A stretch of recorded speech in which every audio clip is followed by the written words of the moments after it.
All right, welcome everyone. We're Semblance of Sanity. I'm Caleb. I'm Jacob. And we're here for Ancient Magus Bride, episode 23. Penultimate episode. Yes, the second to last episode in the season. Yep. Potentially the series. We don't really know. But there's a couple things that need to be resolved still. Yes. The main thing right now is this whole thing with Joseph / Cartaphilus and Chisei. Yeah. Like they did the whole backstory thing with Chisei last episode. Which is really crazy. Really good. Really good stuff. I mean, that's kind of the things that we knew was happening. Right. And yet we got all the context for it. And now they're trying to kind of show how similar, Joseph and Chisei are in particular. So the real question will be like, with Elias kind of being out of the story, in the previous episode, how will they bring him back in? How will they reconcile the two? Yes, that is something that kind of needs to happen. Yeah, or at the very least, it's something that, Chisei needs to make a decision about. Right. And Which is why the backstory last episode was so apropos, because... Right. Yeah. Yes. So, looking forward here, I'm seeing Chisei's, moment where she was, strangulating Joseph, being like, all right, I'm going to find out why you're like this. I could see it being also a Joseph / Cartaphilus backstory in a little bit. That would be really cool. They have one episode for Chisei, one episode for Cartaphilus / Joseph, and then they have the wrap up final episode. Right. Like at the very least we're getting, some wrap up probably in this, because there's so many things they need to do. There's a lot of stuff on the table soon, especially if there's only 2 episodes left in the show. Yeah. But yeah, it's gonna be crazy. I'm interested to see how they'll tie this all back together. But yeah, without further ado, let's get into this. Okay. He's Elias moping. He's sulking.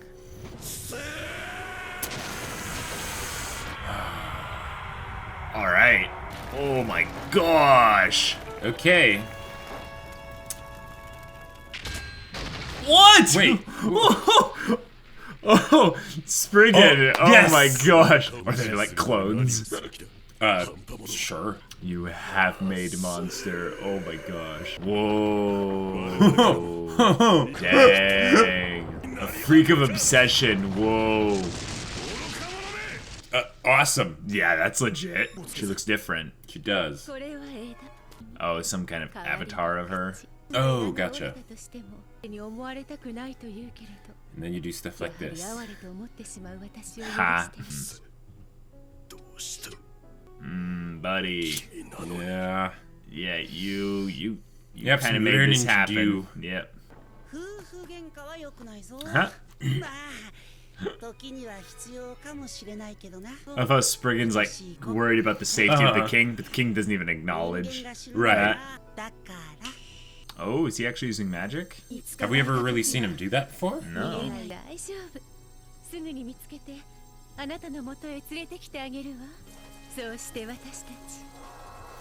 Yeah. I don't know about that. Yeah. Huh. Okay. Yeah. Good, Elias. Alright. A part of me wonders whether what they were doing was some kind of reverse psychology stuff. Sure. Get him to snap out of it. Yes. Oh, Ruth's suddenly here. Oh. Yeah. You've been a bad doggy. Yeah. Huh. Okay. Hey, I won't say no to that, Yeah. As long as you're not trying to Do something nefarious. Yeah, manipulate this whole thing to get Chisei to go to the land of the Fae. Could Let still our be powers both. combine. Because we don't know if they're like summoning Chisei to, a specific place, or if they're like looking for Chisei. Yeah, I don't know. It's just one of those things where like the specific words they use sometimes make me worry. Yeah. It's Simon. like, what was that? Angelica. Ah, the cats of Uldor. Yes. Yes. The gorgeous kitty. Yes. It reminds me So of book 2 of Airbender. Oh, sure. You know, when they search through the vines. What? Okay. So the queen's magic forced him to kind of like, okay, I'm awake. You know, what's going on? Ooh. How is she here? Yeah. Oh, that's kind of like Chisei. Worry about yourself more. Okay. Not like strangers. Ooh.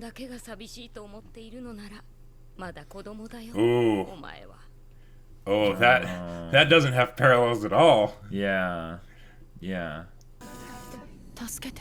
Ugh. I like how they cut out the ambient sound, like, all of a sudden. Yep, called it. Backstory. Oh. What the heck? Okay. Like, it's so obvious right now he's like a regular guy. Right. They did the whole hair color not being, you know. Yeah. So he does talk to... Oh, whoa.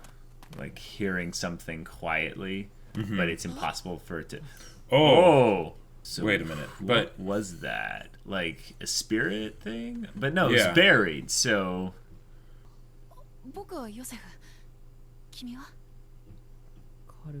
Oh, gotcha. Crap. You should have left him there. Is this going to be something where it like takes over his body kind of a thing? It might be. Like, how much of this is going to make Joseph the victim?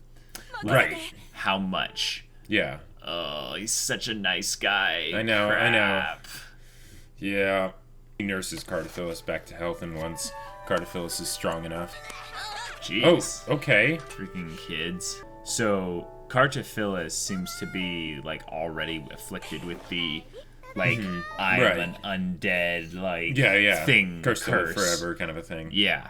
So, how is that curse going to get to Joseph? Right. Because, what was it? There was something about, like, it was supposed to be, like, thousands of years or whatever. But this seems more like... But this is not thousands of years. No, it's like, oh, here's a way you can help me. Give me your body. He's like, no, I don't want to do that. Too late, yeah. Yeah. Oh, it's the futility of it. He won't get better because he's undead. Yep. Yeah. Okay. Yeah. Oh. And it's been time. Lots and lots of time. Oh, crap. Oh. Yeah. Lonely. Yeah, Like the Mario. Yep. Pulis. Yeah. Oh. The blood. It's like the blood from the eyes. Yeah. Oh no, Joseph is snapping. Oh, he's suggesting it? Oh no, buddy. Oh, the shadow. Yeah. Oh boy. This is his first chimera. Wasn't quite what you expected, was it? But that's the thing. Chisei is noticing the difference between Cartaphilus talking and Joseph talking. Oh. The cycle's repeating itself. Yeah. Oh, well. Okay. Oh, okay. Oh. All right. Oh, remember, he's a bunch of the weight of the curse. Probably the fact that Cartaphilus is also a bunch of people, you know, mashed together and stuff. Wait, what? Oh, right, Gotcha. yeah, the wandering Jew. This is probably so long after, you know? Right.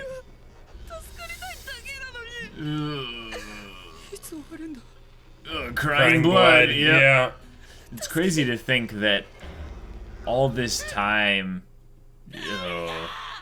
Joseph was essentially doing all this chimera stuff to try and figure out how to save himself.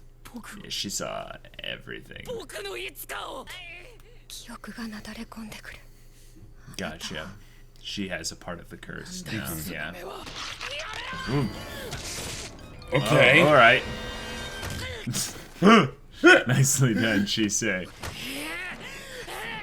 Oh. The Battle of the Super Arms. Oh.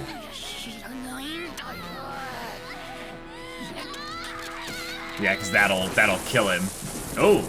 Oh. Okay, here we go. Dang. Oh. Very quickly animated thorns. Here we go. What is that we've always said about tentacle powers? Yep. In and out. Teleporter out. Let's go.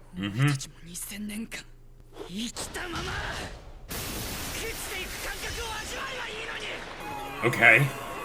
Alright. Chimeras. Ew. Ew. Oh. Alright. Alright. Cool. Everyone's here. What Yep. the heck? Colored contacts. Yeah. Cool. Jeez. Oh, the queen's trying to take advantage of this. Yeah. Oh. Yeah. Okay. Yeah. It's starting to seem very familiar. Like. Did you see how her Cartaphilus eye was crying and Chisei's wasn't?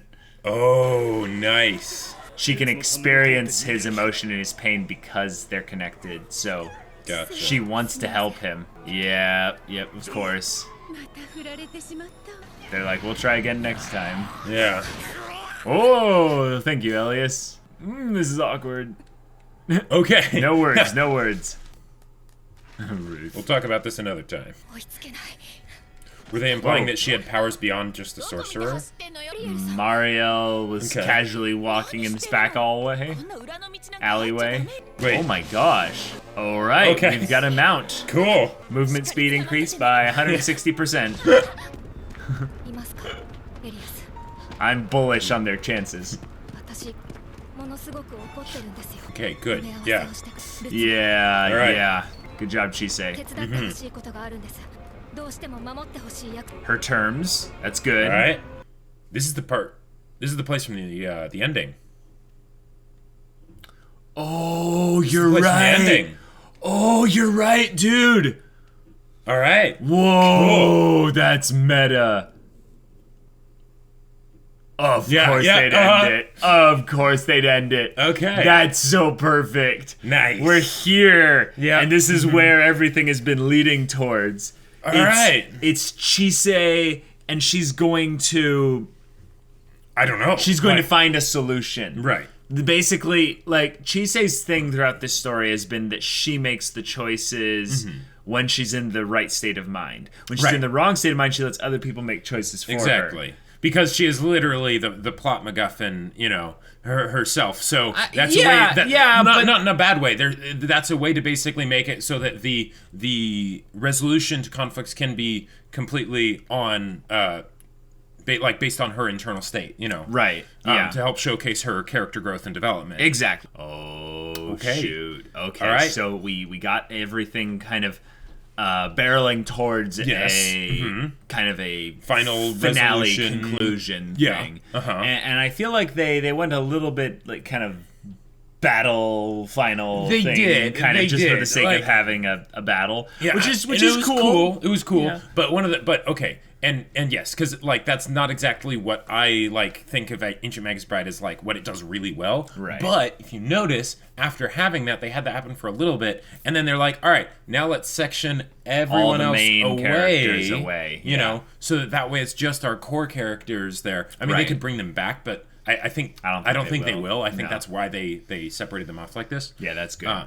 But the best part this episode was everything to do with the backstory of Joseph and Cartaphilus. I did not think they'd take it that way. Yeah. Like, yeah, I was thinking more of the Joseph is truly a victim, Cartaphilus is the one that's taken over and made this whole thing horrible. But no, both of them are in some ways victims, but they chose this to be able to maybe find a way to save themselves. Well, and here's another way to think about it. I didn't see any sewed-on limbs on Cartaphilus when Joseph helped him.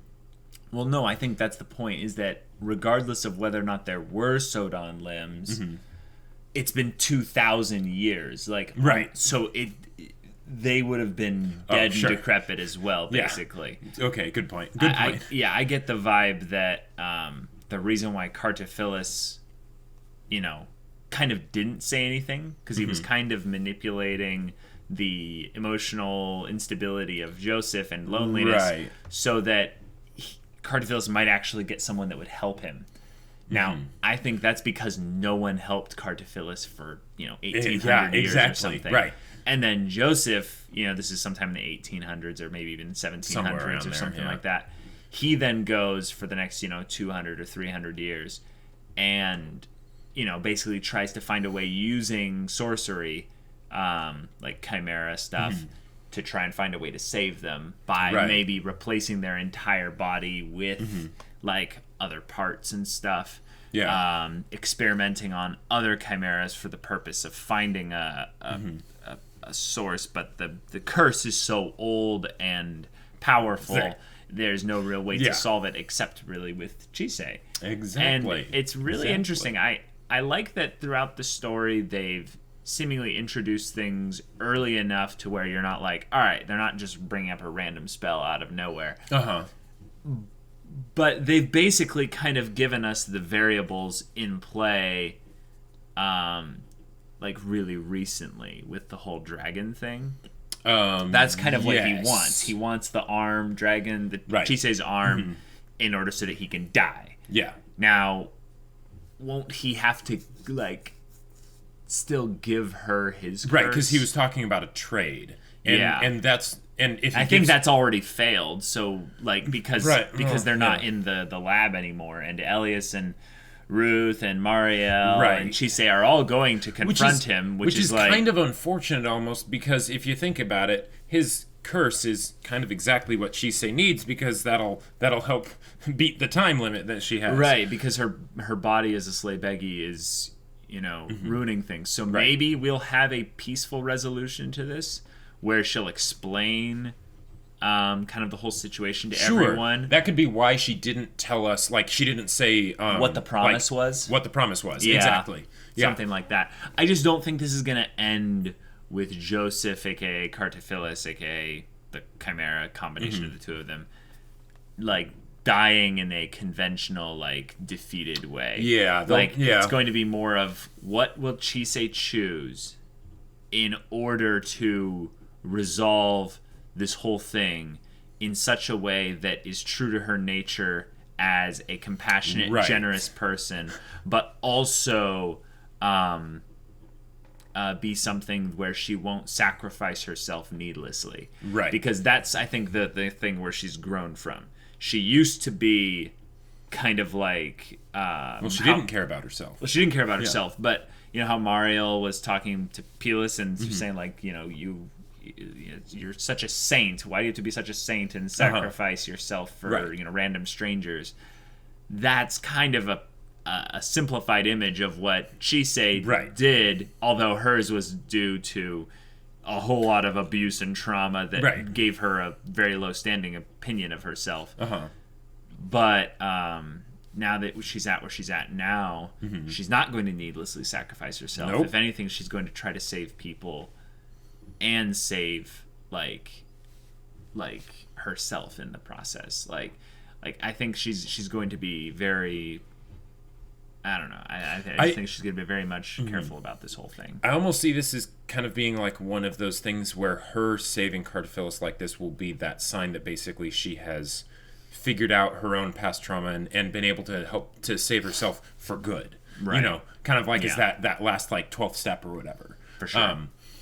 One of the things that I thought that I just thought of when you were talking about that stuff was, okay, so how we were talking about this seems like going a bit more battle-y with all the forces coming in.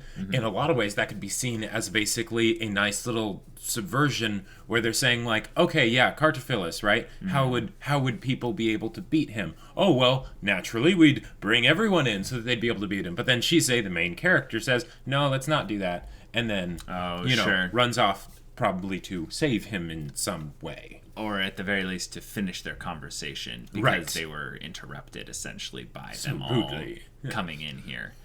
Which is interesting, because whenever they were talking, that was when things moved, I would say, in Chisei's favor. And I think Cartaphilus, a.k.a. Joseph, started getting worried about being so vulnerable and stopped the conversation to have some kind of a fight with her and just to tear off her arm. But I almost think that if Joseph, a.k.a. Cartaphilus, was willing to be vulnerable, he might not ever be willing to, and that might be the depressing side of this. Is that he just won't open up. Is that Chisei might have actually been willing to help him, given maybe some alterations to the plan. Right.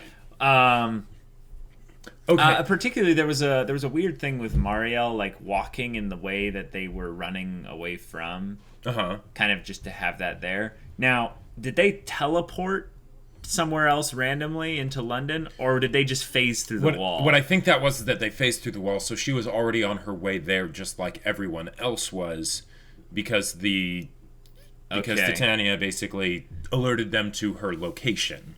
Okay. I think. She just seemed so casual when she was walking there. She's like, that's a good point.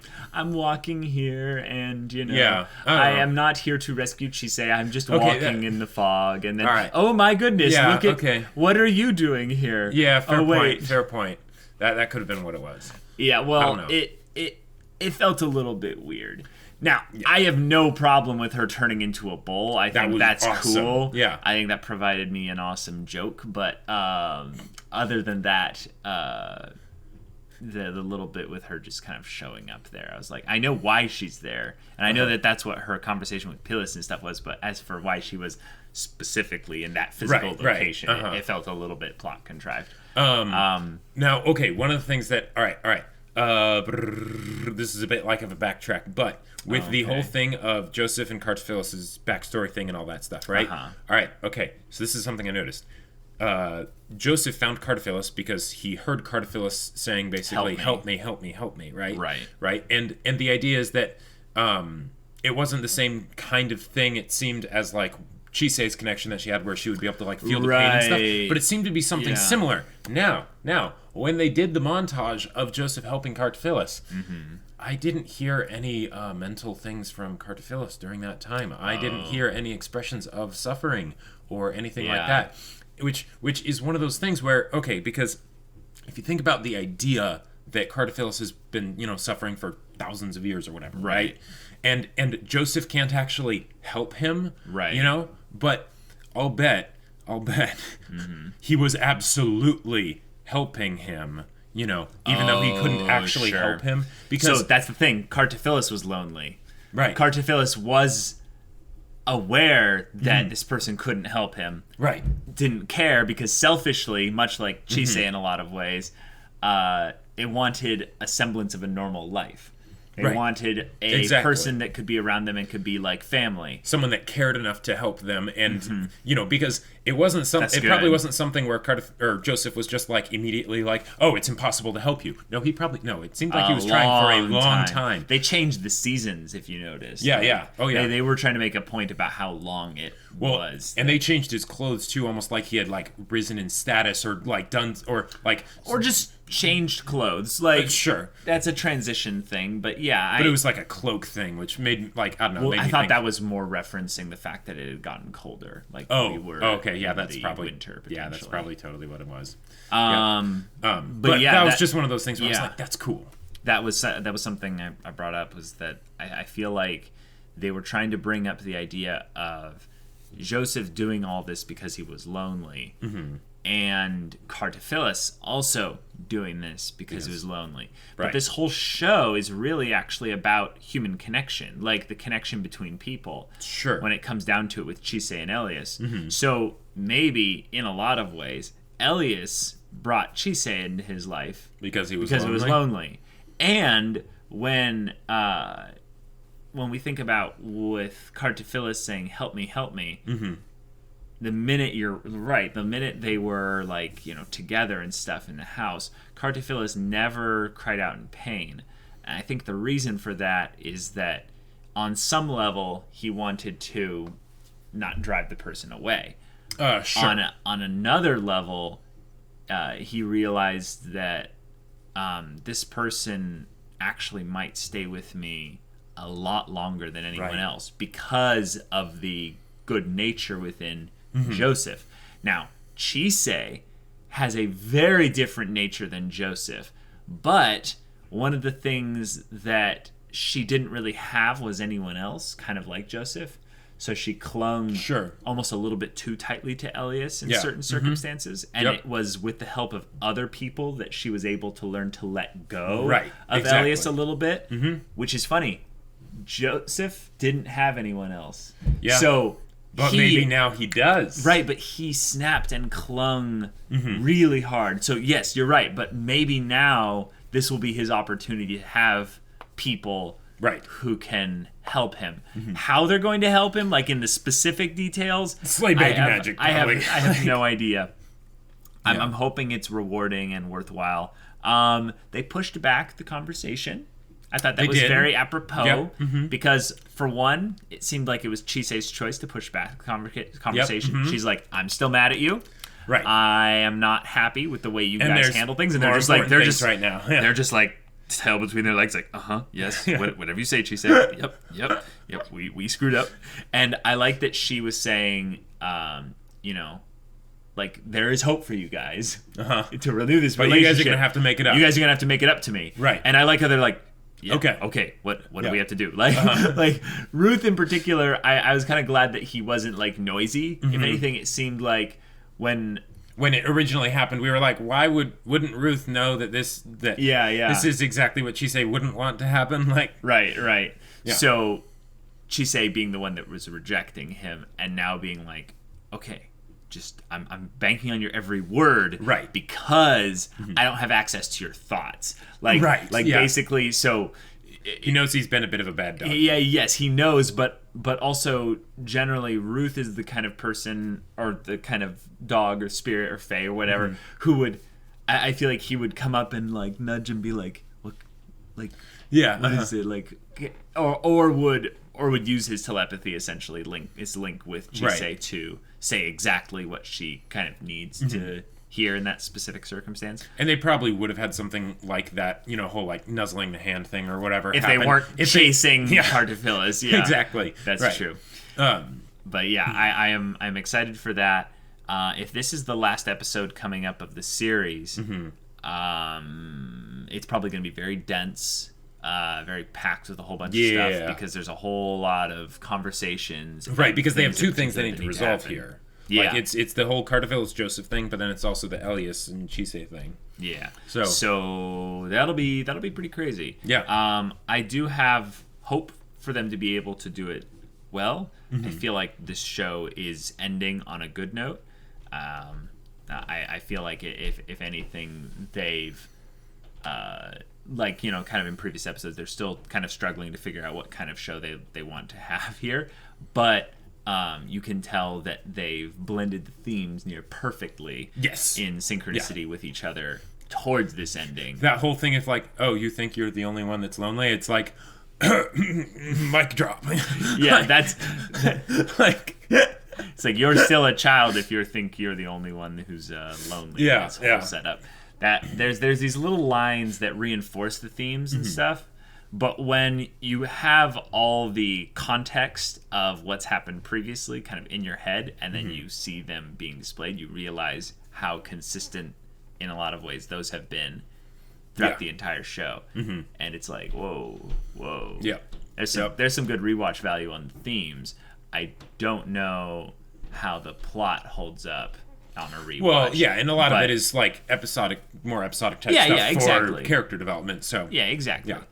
But yeah, this was a good episode. I'm excited for the finale. I am hopeful.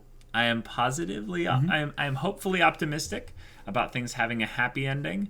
I know that there's a lot of ways this could go into a sad kind of cliffhanger thing where it could. It's that wouldn't really disappoint me as much, like as it would have in the past. But I think if we had like somewhat like more of a resolved finale, I would be extremely happy. Oh yeah, I mean those were always nice. Right. I'm just saying because like this could be a season 1 finale and season 2 comes later, or even worse, read the it's a manga. Season 1 finale and season 2 comes never. Right. Right. Yeah. So I would love a very like a final finale. Have some finality to the finale. Yes, exactly. All right, guys. Well, this was a fun episode. If you want to see the final episode reaction, go check out the link in the description below for our Patreon. You can get early access there. You can watch full-length reactions there, and all this comes with Discord access, so we can chat with you about stories or whatever. And yeah, we'll see you there. But until then, we're Semblance of Sanity. I'm Caleb. I'm Jacob. And we'll see you all next time.